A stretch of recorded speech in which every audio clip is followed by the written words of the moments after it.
Hey everyone, so in this demo I'll show you how can we use Docker and Git to solve code duplication and you know common library and common code problem which usually create a lot of mess. So let me start here. So right now I'm in a branch which is a factory branch which produces the base images.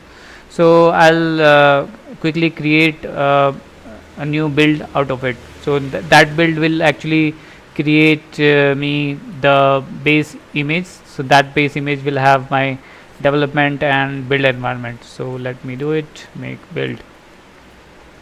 So that is, so yeah, our build environment base image is ready.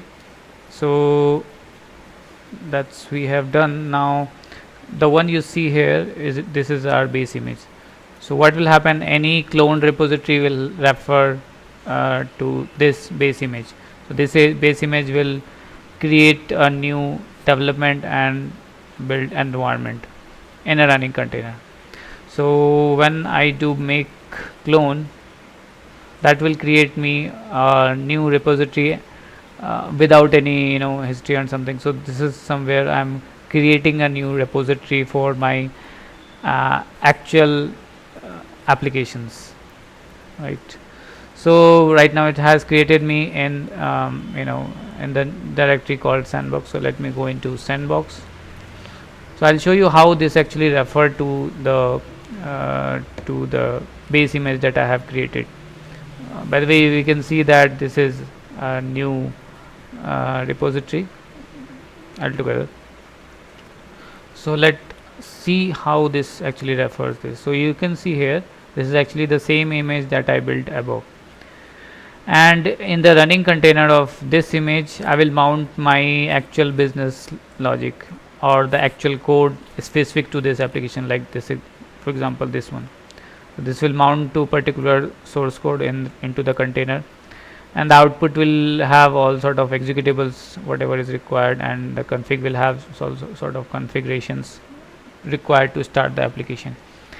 And as you see, after merging, or you can say mounting these all business logic, I'll have the complete code base. So let me just create a build out of it. So by the way, this make build is actually the build of the actual application. So that means that it will create an executable, not the base image, just for clarification. So this is creating me the base image. So we see that we have an executable here, and let me start it.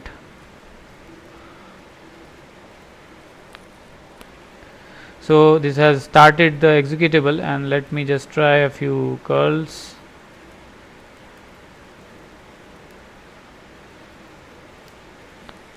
So you see it's working. Let me just quickly add a new route, and I will show you how it actually it generates the server specs driven. So there is a Swagger file which I will change. Based on that, the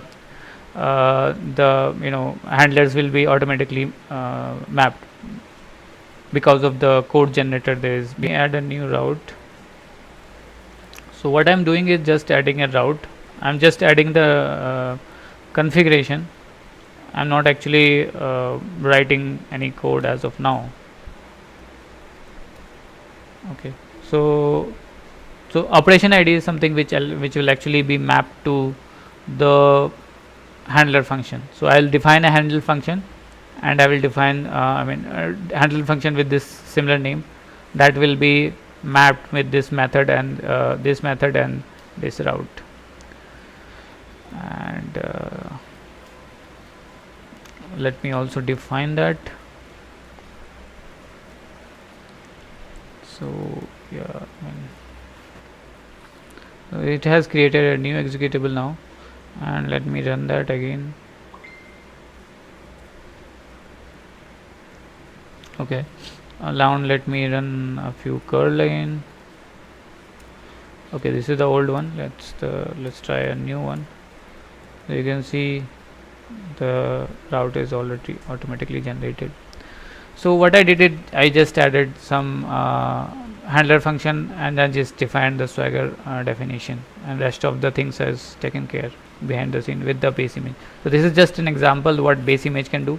There is a lot of other things what base image can provide. So of course you have got an idea that the base image is just acting as an environment for your build.